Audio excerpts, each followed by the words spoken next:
दुश्मनी के बावजूद क्यों पांडवों ने कर्ण के बेटे को इंद्रप्रस्थ का राजपाट सौंपा? कौन था वह पुत्र और उसकी कहानी इतनी अनूठी क्यों है? महाभारत की कहानी में ऐसे कई रहस्य छिपे हैं जो आपको सोचने पर मजबूर कर देंगे। महाभारत की गाथा केवल एक युद्ध की कहानी नहीं है। ये रिश्तों, संघर्षों और वीरता की अनगिनत परतों का संग्रह है।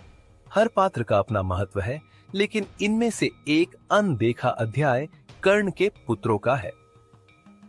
कर्ण, जिन्हें उनकी वीरता और दुखद जीवन के लिए जाना जाता है, उनकी कहानी तो मशहूर है, लेकिन उनके वंश की गाथा कहीं अधिक अद्भुत और प्रेरणादायक है।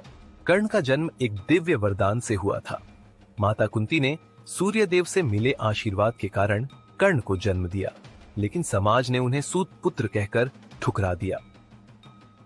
कर्ण का पालन पोषण अधिरथ और राधा ने किया, जिन्होंने उन्हें अपना बेटा मानकर बड़े आदर से पाला।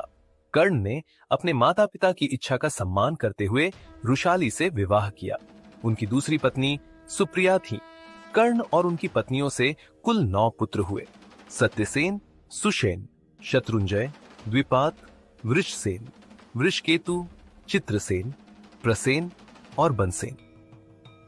महाभारत के महायुद्ध में कर्ण के 8 पुत्रों ने हिस्सा लिया, लेकिन युद्ध के अंत तक केवल वृषकेतु जीवित बचे।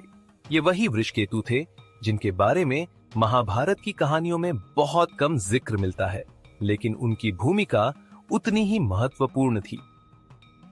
महाभारत के युद्ध के बाद जब पांडवों को यह ज्ञात हुआ कि कर्ण उनका बड़ा भाई था, तो यह सत्य उन्हें अंदर तक झकझोर गया। ये वही कर्ण था जिसे उन्होंने हमेशा शत्रु माना और अंततः युद्ध में हराया। लेकिन जब कर्ण की पहचान और उनकी वीरता का वास्तविक स्वरूप उनके सामने आया, तो पांडवों ने अपनी दुश्मनी को भुलाकर वृषकेतु को सम्मान देने का निर्णय लिया। पांडवों ने वृषकेतु को इंद्रप्रस्थ का राजपाट सौंपा। यह कदम न केवल कर्ण के प्रति उनकी श्रद्धांजलि थी, बल्कि यह भी दर्शाता है कि रिश्ते और गुण हर दुश्मनी से ऊपर होते हैं। वृषकेतु ने अपने पिता की तरह ही अद्भुत युद्ध कौशल दिखाया।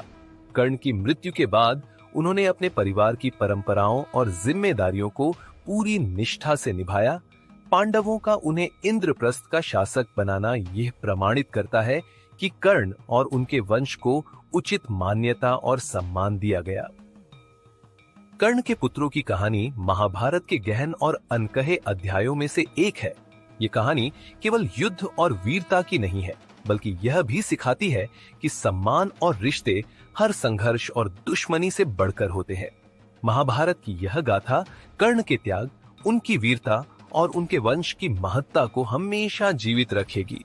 वृषकेतु का इंद्रप्रस्थ का शासक बनना इस बात का प्रमाण है कि सच्चे योद्धा और उनके वंश को इतिहास कभी नहीं भूलता।